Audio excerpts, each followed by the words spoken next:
Malaquías, el último profeta. ¿Ya? Recordemos que estamos dentro de una serie de principios y demandas. Ya hemos visto 4 y hoy día estamos viendo la demanda de la obediencia. Hoy día terminamos esta 5ª demanda. Ya la terminamos de analizar, de estudiar y nos preparamos para las 2 que nos quedan. Pero vamos a recordar un poquito lo que estamos hablando sobre el principio de la demanda.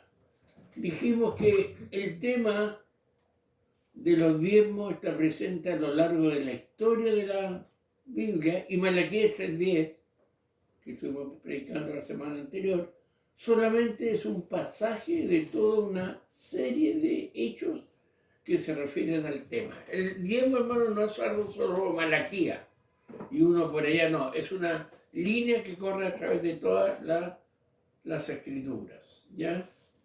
Y Malaquías 3:10, como lo vimos anteriormente, dice: traed todos los diezmos, todos los diezmos. Comúnmente y estrechamente se habla solo, dice diezmo plata. O sea, si usted gana tanto, tiene todo. Pero va más allá, ¿ya? Y el mensaje de la semana anterior, dijimos, eso que priorizas y a la cual dedicas más tiempo, ese es realmente tu Dios. A lo que dedico más tiempo, a lo que priorizo, ese es realmente mi Dios. Y le agregamos la semana pasada, eso que priorizas y a lo cual le dedicas más tiempo y finanzas, ese es realmente tu Dios. Sí, lo que yo más gasto, ese es realmente mi Dios. Entonces tenemos que recordar que a Dios no le interesa la cantidad precisa que demos, el 10% o diferentes cantidades en ofrendas. No le interesa grandemente o precisamente o lo más importante para él es lo que damos, la cantidad, sino la actitud con la que damos. ¿Ya? Aquello que traemos ante su presencia. Obligación, compromiso, amor, gratitud, reconocimiento. Ahí depende de la actitud que yo tengo. Dios va bendiciendo y valorando lo que le entregamos. Si nuestra pregunta es, ¿qué es lo más poco que puedo dar y aún así agradar a Dios? Entonces mi corazón está en un lugar que no es el correcto. Algunos dicen, bueno, lo mínimo, el mínimo esfuerzo, igual le agrado a Dios. Dios dice lo contrario en su palabra. ¿Qué son realmente los diezmos y ofrendas? Estamos hablando de esta temática. ¿Qué son? Bueno, el 10%, alguno el otro, el 1, y ahí empiezan a pelear los grandes exponentes anti-diezmo, ¿ya? Pero ¿qué son realmente los diezmos y la ofrenda? Esas cantidades que habla la Escritura. Bueno, un autor decía, son indicadores que demuestran que no existe en nosotros una disposición natural de dar a Dios. No nace dar a Dios. ¿Ya? Entonces, Dios coloca indicadores. 10%. Decíamos que es como el piso para. ¿Ya? Naturalmente nosotros no tenemos la tendencia de dar. ¿Ya? No tenemos la tendencia de dar. Claro que cuando hay mucho no cuesta dar. O a veces cuesta porque hay que dar más. ¿Ya? Entonces, Dios es el dueño de todo. De todo, hasta de tu vida. En este instante lo que tú estás haciendo es propiedad de Dios. ¿Dónde estás? ¿Ya? El por qué hiciste tal cosa o no lo hiciste es algo que para Dios no es indiferente. Yo solo administro lo que Dios me delega. Administro las finanzas, administro el tiempo, administro la familia, administro los talentos y administro mi vida. Solo lo administro. Un administrador no es dueño. Tú no eres dueño de lo que tienes, yo tampoco. Es el Señor el dueño. Y mi actitud al administrar es lo que Dios valora. ¿Cómo lo estoy haciendo? Con alegría, con gratitud, con reconocimiento, por obligación, por pereza. ¿Ya? ¿Cómo lo estoy haciendo? La actitud es la que me dice si cumplo la demanda de la obediencia o no la cumplo. Entonces la semana pasada dejamos dos preguntas pendientes en cuanto al diezmo y la ofrenda. La primera ¿es el diezmo solo del Antiguo Testamento y de Israel? Yo tengo conocidos que dicen eso, no, era la ley y para los israelitas la ley fue cumplida y así que no hay más diezmo. ¿Ya? Algunos lo hacen grandes, ahora que suben a los canales y todo, grandes posiciones de eso, que los que cobran diezmo, hablan de diezmo, están robando, etc. Vamos a responder la primera pregunta. Y la segunda es, ¿cómo Dios responde cuando su pueblo obedece? Yo obedezco a Dios con su ayuda. ¿Cómo me responde Dios? ¿Qué me promete? Bueno, vamos con la primera pregunta. Recordemos que estamos en la demanda de la obediencia, en la octava parte, la última, de Malaquías 3, del 10 al 12. ¿Ya? 3 del 10 al 12. Pero vamos a responder. Los diezmos son solo para el Antiguo Testamento y para Israel. Veamos. Recordemos los versículos que están acá. ¿Ya? Recordemos los énfasis que vamos a tener. Os abriré la ventana de los cielos y derramaré sobre vosotros bendición hasta que sobreabunde. Reprenderé también por vosotros al devorador y ustedes serán bienaventurados. Pero lo que vamos a ver es consecuencia de eso. Dice que trayendo todos los diezmos, entregando a Dios, obedeciendo, sucede eso. Entonces, viene de nuevo la pregunta. ¿Es el diezmo solo del Antiguo Testamento y para Israel? Bueno, el Nuevo Testamento nos guarda silencio respecto al diezmo y con palabras de los labios de Jesús dice en Mateo 23, 23, ¡ay de vosotros, escribas y fariseos, hipócritas! Porque diezmáis, escuche bien, la menta y el eneldo y el comino, era muy cuidadoso de diezmar de todo, y dejáis lo más importante de la ley, la justicia, la misericordia y la fe. Si hubiera llegado el versículo hasta ahí, uno dice, está dejando obsoleto el diezmo. Pero Jesús dice, esto era necesario hacer, o sea, la justicia, la misericordia y la fe, sin dejar de hacer aquello que el diezmo. Ustedes tienen que seguir diezmando, pero sean justos, sean misericordiosos y lleven la fe a la práctica. De las palabras de Jesús mismo. O sea, le da una continuidad al concepto, ¿ya?, de dar el diezmo. Es decir, no tenían que dejar de dar el diezmo. No hay en ninguna parte de Jesús dice, abolió el diezmo. ¿Ya? Ahora, yo sé que hay recursos, hay, qué sé yo, discusión respecto a eso, pero si lo miramos así, bíblicamente no hay algo que esté aboliendo este sistema de hacer funcionar la iglesia. Lo dicho por Jesús sería más que suficiente respecto a la vigencia que tenían los diezmos. Pero el apóstol Pablo reafirma algo bien interesante. Pablo también habla. ¿Ya? Miren lo que dice Pablo. Reafirma algo, la necesidad que tenía el ministerio del Nuevo Testamento de vivir del Evangelio, y lo expresa en 1 Corintios 10, ahí me faltó un 1, 13 y 14. ¿Ya? ¿Qué dice? Está ahí, se lo coloqué ahí. Miren lo que dice. ¿No sabéis que los que trabajan en las cosas sagradas comen del templo? Y los que sirven del altar participan de la ofrenda que llevan, los sacrificios. Así también ordenó el Señor a los que anuncian del Evangelio que vivan del Evangelio. ¿Ya? O sea, ahí hay una confirmación de que de algún lado tiene que vivir el que anuncia el Evangelio, que está dedicado al ministerio. Se ve claramente la continuidad de un sistema que provee los fondos necesarios ¿para qué?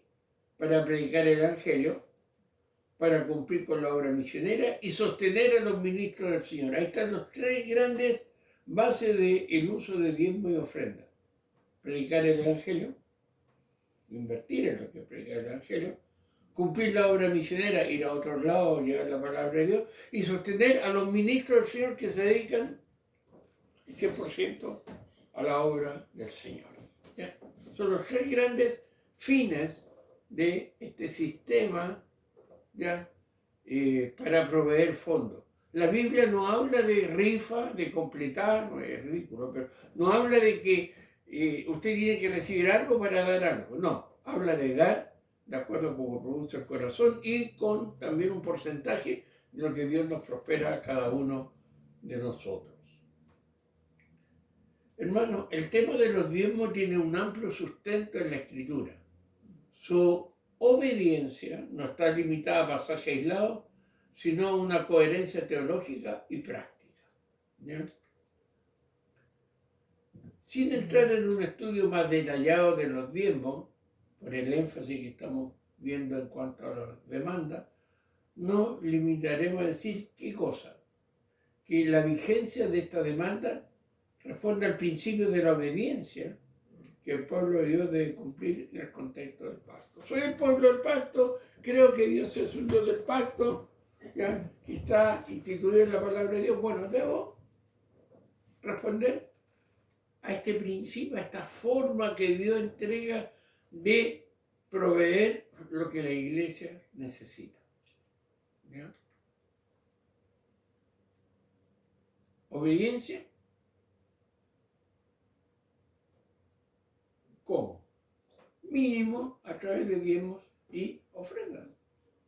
¿Ya? Está instituido, podríamos tener una serie acerca de eso, pero el principio va más allá de plata. Vimos en cuanto a actitud, vimos que yo puedo estar cumpliendo con eso, pero mi corazón está lejos de las cosas del Señor. Entonces, dejando el tema ahí, vamos a terminar de ver Malaquías 3, del 10 al 12, donde empezó del 8 al 12, y toda la obediencia de 7 al 12, cómo Dios responde cuando su pueblo obedece. Yo obedezco al Señor. Por misericordia de Dios, entrego no solo mi dinero, sino mi tiempo, mis prioridades al Señor. Hago una lista de prioridades y primero están Dios y sus cosas. ¿Ya? Porque ese es el reino de Dios. La añadidura es todo lo que yo y todo lo que tú haces para sustentarte. Esa añadidura. ¿Ya? Entonces, los versículos 10 al 12 de Malaquías 3 ofrecen una exposición, escuche bien, de por lo menos 3 manifestaciones de la bendición de Dios hacia su pueblo por la obediencia. Dios nos va a decir de 3 formas cómo Él bendice cuando tú y yo somos obedientes. ¿Cómo bendice? ¿Ya? Lo dice aquí en Malaquías 3 del día 12, tenlo abierto. Recordando que el principio de obediencia no solo abarca diezmo y ofrenda, sino todo lo dado por Dios, que lo evalúa según la actitud con que se da. Todo, mi vida, el tiempo, los recursos, todo es de Dios y de todo eso yo debo entregar a Dios, debo ofrendar a Dios, de todo, no solo del diezmo, de todo. ¿Estás tú entregando todo eso? Vamos a ver qué pasa cuando tú y yo obedecemos. ¿Ya? Veamos cómo bendice. Estamos hablando de 3 formas. Los versículos del día al 12 es la marca. No sé si la estás viendo tú ya. La primera es la provisión. Lo primero que Dios bendice cuando un pueblo, cuando un hermano, una hermana obedecen, es la provisión. ¿Cómo lo dice? Bueno, ahí está. La promesa de Dios dice, derramaré bendición hasta que sobreabunde. Pero ojo, hermano, con esto. Algunos dicen, si yo doy diezmo, el Señor me va a devolver cuántas veces más y voy a tener más. Eso es sobreabundar. Vamos a mirar bien. Ojo, porque algunos dicen, Dios me ha bendecido tanto. Te ha dado bendición sobreabundante, sí. ¿Y qué está haciendo con ella? Lo ocupo yo, pues es para mí. Veamos. Miren. ¿Qué significa bendición que sobreabunde? Que Él va a proveer más allá de lo necesario. Ojo con esto, ¿eh?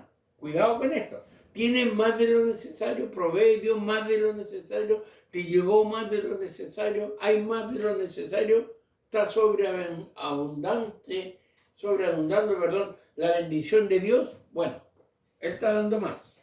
Ahora, pero hermano, ¿qué implica este exceso de bendición? ¿Cuál es su propósito principal? Porque Dios lo da. ¿Por qué de repente hay como explosiones que no esperaba? Voy a soñar despierto, una herencia, qué sé yo, algo que no esperaba, me llegó, ¡boom! ¿Por qué? Porque Dios sobreabunda en la bendición.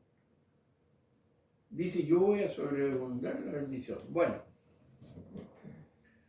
este exceso de bendición, escucha bien, no nos habilita para el despilfarro, sino para el ejercicio de la generosidad, ya que si recibimos más de lo necesario, estamos comprometidos a compartirlo con los demás. O sea, en el fondo no es solo para mí. No es para comprarme ese capricho que no sé para qué lo compré, pero lo tengo, ¿ya? Ahí llenándose polvo, colgando, pero lo compré, lo tengo, ¿ya? Sino si el Señor me da bendiciones en exceso es para compartir. Ahí está el detalle. Dios provee en exceso y me dice, comparte. Hechos 20:35. Es conocido, hasta lo cantamos. Nosotros por lo menos acá a los niños se lo enseñamos, pero es una verdad. Hechos, capítulo 20, versículo 35. ¿Qué dice? En todo os he enseñado que trabajando así se debe ayudar a los necesitados y recordar las palabras del Señor Jesús que dijo, más bienaventurado es dar que recibir. Ya. Ayudar al necesitado, dice, y la última parte, en otra versión, dice, hay más bendiciones en dar que recibir. Ahora, yo sé que a lo mejor alguien le puede decir, en ninguna parte está escrito que Jesús dijo, más vale dar que recibir. Ahí se equivocó el apóstol, quien escribió el libro, y eso es una herejía. No.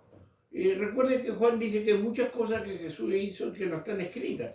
Puede haber sido que era un dicho común de Jesús y el autor del libro de los Hechos lo puso ahí. Porque Jesús lo dijo. No lo escribió, pero lo dijo. ¿Ya? Pero ahí está la bienaventuranza, la felicidad en dar. Pero ¿cuál es nuestra naturaleza? Recibir. No dar, sino que recibir. Y si recibo más, acumulo más. ¿Ya? Pero no doy.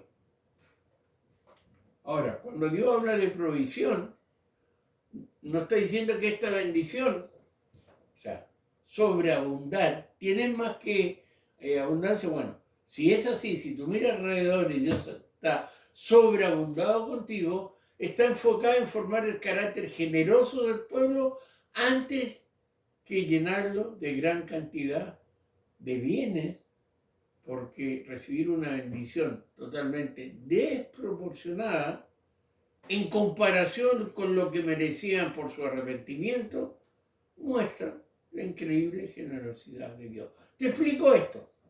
Vamos a hacer un supuesto. A fines de febrero, tú y yo vamos a recibir el sueldo de acuerdo a nuestro arrepentimiento. Te lo vuelvo a decir. Tú y yo, a fin de mes, el día 30, cuando pagan, tu sueldo va a ir directamente relacionado a cómo ha sido mi vida de arrepentimiento, cómo ha sido mi testimonio. Yo, lo más probable es que quedo sin sueldo, no sé tú. Pero si Dios te da más que eso, es generosidad de Dios. Si Dios te provee, a pesar de que mi vida es doble, a pesar de que mi vida no está entregada al Señor, a pesar que aparento una espiritualidad que no tengo, si aún así es misericordia de Dios, generosidad de Dios, y aún así, y mayormente tienes que dar. No te lo da solamente para el disfrute tuyo. La obediencia nunca regresa vacía, sino que retribuye con bendición personal y colectiva. Entonces, la primera consecuencia de obedecer, voy a dar hasta que sobreabunde. Y si Dios me da sobreabundante, el que me está diciendo, da tú también. Sé generoso. ¿Ya? No te estoy dando la sobreabundancia para esos caprichos que son dineros botados que podrían ocuparse en la predicación del Evangelio, en las misiones, en sustentar a quien que se dedica totalmente a la obra del Señor. Es bien simple en cuanto a la provisión. Primera promesa y cumple el Señor, sé fiel y yo te sobreabundo. Y te sobreabundo para que del exceso des. Por eso es importante estar atento a lo que Dios nos está enseñando. Segunda manifestación y consecuencia de obedecer a Dios. Protección. Primero Dios provee sobreabundantemente. A lo mejor tú dirás, ya nunca me ha tirado. No, pero si te está dando para comer y tienes para tus necesidades y aún así te da más, da sobreabundante. Y ahora, protección. ¿Cómo lo vemos nosotros en estos versículos? La promesa dice, reprenderé al devorador y no os destruirá. Ahí está la promesa. ¿Qué quiere decir esa promesa? Comunica que todo aquello que amenaza la estabilidad del bienestar no podrá hacer daño. Todo lo que nos amenaza y puede desestabilizar nuestro bienestar como hijo de Dios, no me va a hacer daño. Ahora, recordemos, hermano, el concepto devorador está en un contexto de la vida agrícola, refiriéndose a las plagas que amenazaban la producción de cosechas y ganado. Ahí se refiere. Todas esas plagas que vienen, que la gente de campo y la gente que se dedica a eso sabe que hay plagas, mosquitos, no sé. Bueno, yo los voy a reprender por usted al devorador. ¿Ya? A eso se refiere. Por eso hay una pregunta que tenemos que hacernos aquí en cuanto a la protección. Y es lo siguiente. ¿Qué devoradores existen en la actualidad, los cuales persiguen desestabilizar y aún destruir nuestra estabilidad del bienestar? ¿Qué devoradores encontramos nosotros? ¿Ya? ¿Qué nos quita eso? Bueno, tenemos devoradores que gobiernan, tenemos devoradores que legislan, tenemos devoradores que querían ser jueces, pero son devoradores de la estabilidad de nuestro bienestar económico, emocional, físico, moral. Ahí están los devoradores. Bueno, el Señor se dirige aquí a una protección hacia la bendición material. Yo voy a proteger tus bienes materiales para lo que tú necesitas. Para lo que tú necesitas. Para lo que tú necesitas. ¿Se me rayó el disco? No, es necesidad, no capricho. ¿Ya? Y el Señor está haciendo una pregunta. Yo voy a reprender, yo voy a encargarme del devorador. ¿Ya? El mismo versículo que estamos leyendo en la palabra de Dios para todos dice, alejaré las plagas de sus campos para que no destruyan sus cultivos y para que sus viñas produzcan fruto, lo dice el Señor Todopoderoso. O como decía Habacuc, ¿verdad? Aunque no florezca esto, aún así me alegraré el Señor. Cuesta, hermano, cuando se está viviendo. Algunos andan muy temerosos, otros más contentos con el gobierno que salió, creen que ahí está, en ello está El Salvador, ¿ya? Y va a hacer esto, y promesa, y que los ministros, que su secretario, y toda la historia ahí, y otros sinvergüenza dicen, sí, van a construir rápido porque nosotros dejamos las bases. Y así empieza todo este juego sucio, ¿ya? Estos devoradores. Pero sobre eso el Señor dice, yo me encargaré de ello. Tú sé obediente, tú sé fiel, cumple, prioriza mis cosas y yo me encargaré de estos devoradores, no te preocupes.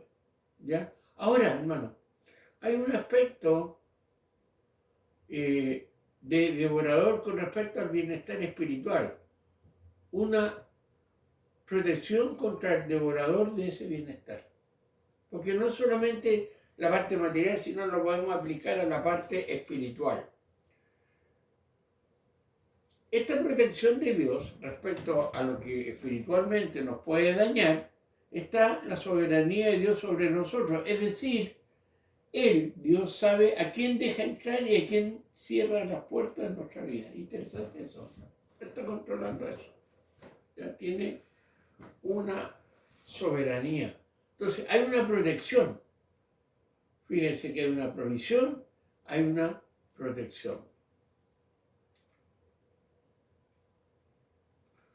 Satanás, el enemigo de nuestro bienestar, siempre ha sido y lo es.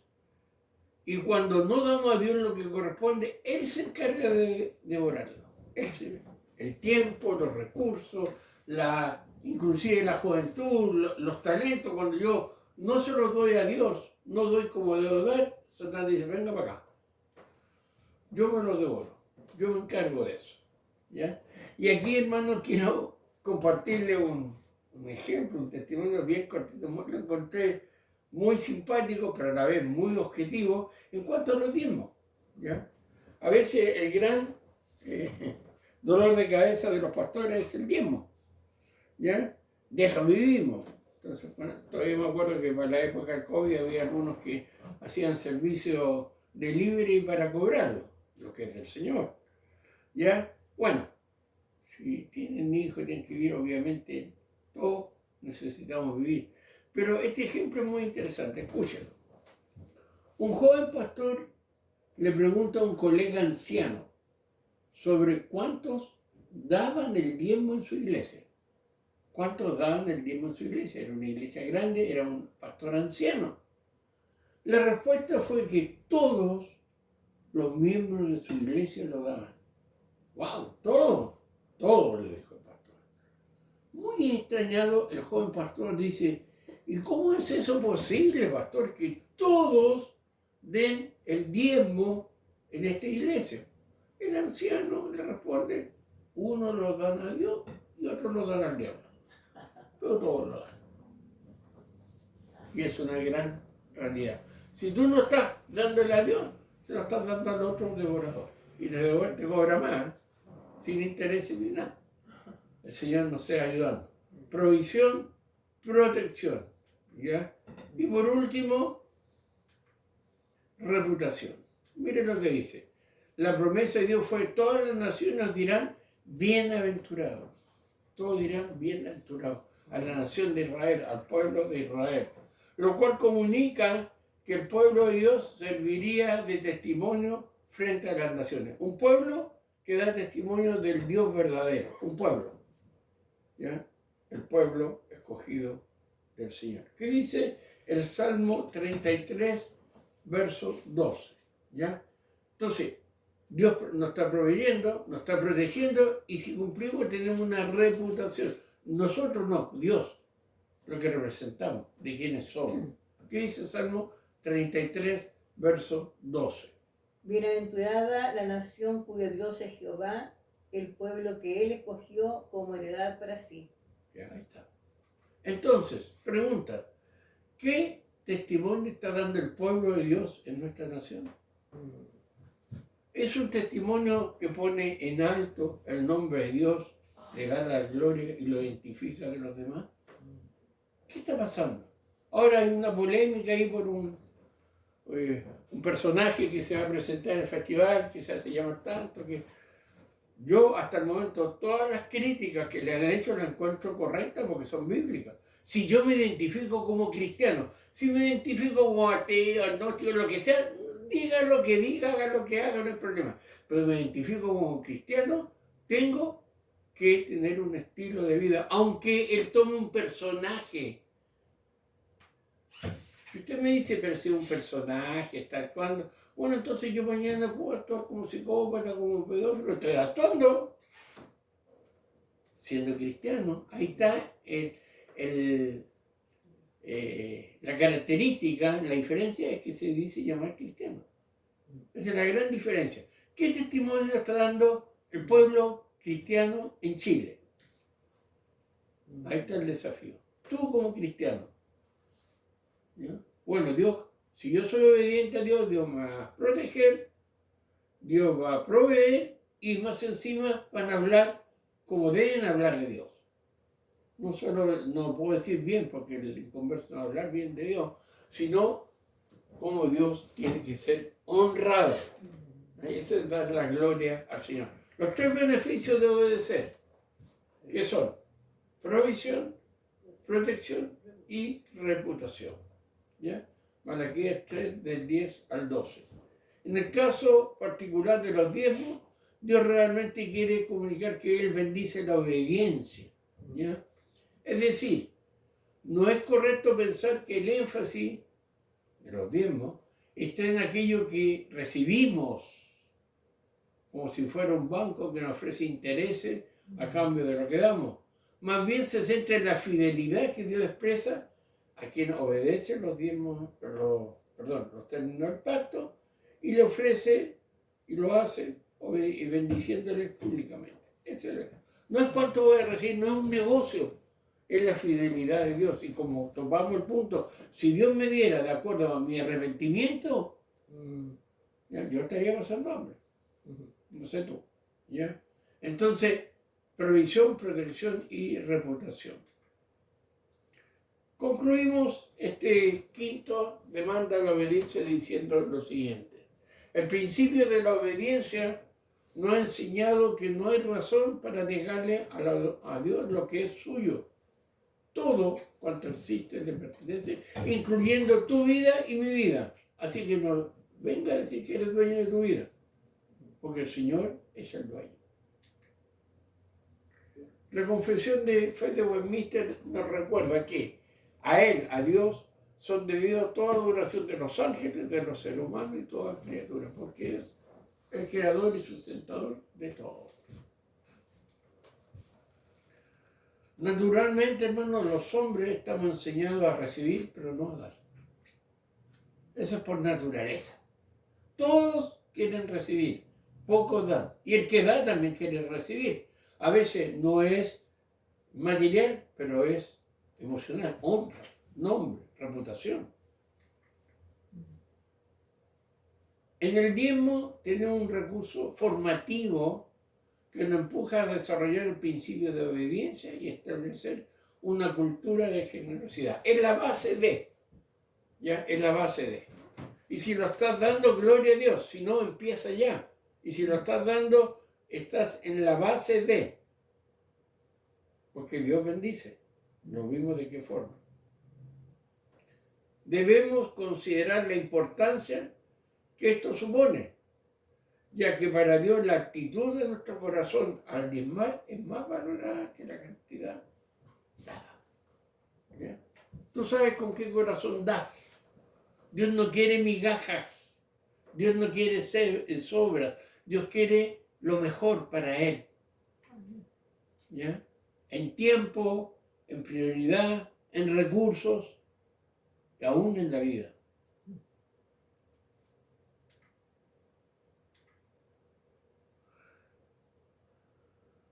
Ahora, si damos a Dios lo que es suyo, ¿qué nos mueve a hacerlo?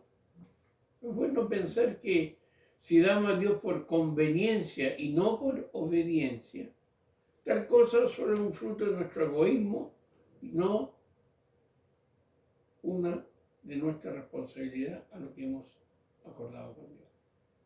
¿Ya? No es por conveniencia, es por obediencia, por amor. La actitud que debemos mostrar es dar por agradecimiento y más aún por entendimiento de que todo es de Dios. Hermano, no le estoy devolviendo nada a Dios, ni haciendo un favor. Él me lo ha dado todo lo que necesito y me pide, en el caso de los recursos, solo el 10%. Ahora, yo sé, siempre he dicho que el 90% también es de Dios y también hay que dar cuenta. Si hablamos de dinero, de tiempo. Tengo tiempo para todo, pero no para las cosas de Dios. Yo me preocupo de repente de las enfermedades domingueras. Los hermanos se enferman justo para no estar ni conectados ni venir, pero después, milagro, después de la hora de reunión se mejoran. ¿No será que estamos presentando excusas ante lo que Dios me está pidiendo? ¿No estamos siendo obedientes de congregarnos, de estar compartiendo la palabra del Señor. Cuando vemos que el mayor ejemplo de dar es Él, Jesucristo, al haberse dado a sí mismo por nosotros, hermanos, y eso no tenemos que olvidarlo. No sé por qué los evangélicos le tienen tanta fobia a la cruz. Quizás por la misma equivocación del Padre Nuestro. Es católico. Y hay origen pagano y todo. No, hermano, ahí está la mayor demostración del que Dios da. Lo dio todo. ¿Ya? Y lo único que podemos decir es gracias, Señor, ¿o no? Da gracias porque te salvo, da gracias porque te perdonó, da gracias porque te provee, da gracias porque te sostiene. Amén. Amén. Gracias, Señor. Pero me falta una frase. Aquí está lo que es tuyo. Gracias, pero aquí está lo que es tuyo. Y eso es lo que hemos visto durante 8 semanas. Espero que esto nos mueva. Si no lo has hecho, aún es tiempo. Hazlo. Yo te lo digo por testimonio personal. Dios es fiel. ¿Ya? Pero hay que obedecer. ¿Ya? Y eso es muy importante. Gracias, Señor, porque moriste por mí. Gracias, Señor, porque me perdonaste. Y aquí está lo que es tuyo. Ahí tenemos un cristianismo completo.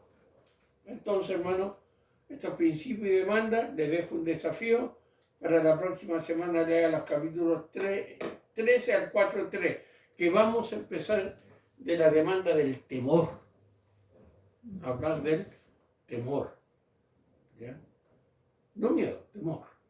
Vamos a ver la diferencia y todo. Pero por mientras léase, porque el pueblo había perdido el temor. Hasta lo que le decían a Dios eran sin respeto. Bueno, lo vamos a estar mirando, si Dios así lo permite y nos tiene con vida en este momento. Gracias, Señor, por lo que tú nos entregas. Ayúdanos a ser obedientes. Oramos, Padre. Gracias por todo lo que tú nos das. Gracias por el cuidado, Señor, hacia nuestras vidas. Señor, ayúdanos a ser obedientes, no solo en los diezmos y ofrendas, sino en el tiempo, en las prioridades, en mi diario vivir. Bendice a quienes escucharon directamente el mensaje y bendice a aquellos que lo van a escuchar después ya grabado. Ayúdanos, Señor. Pedimos tu bendición en el nombre de Jesús. Amén.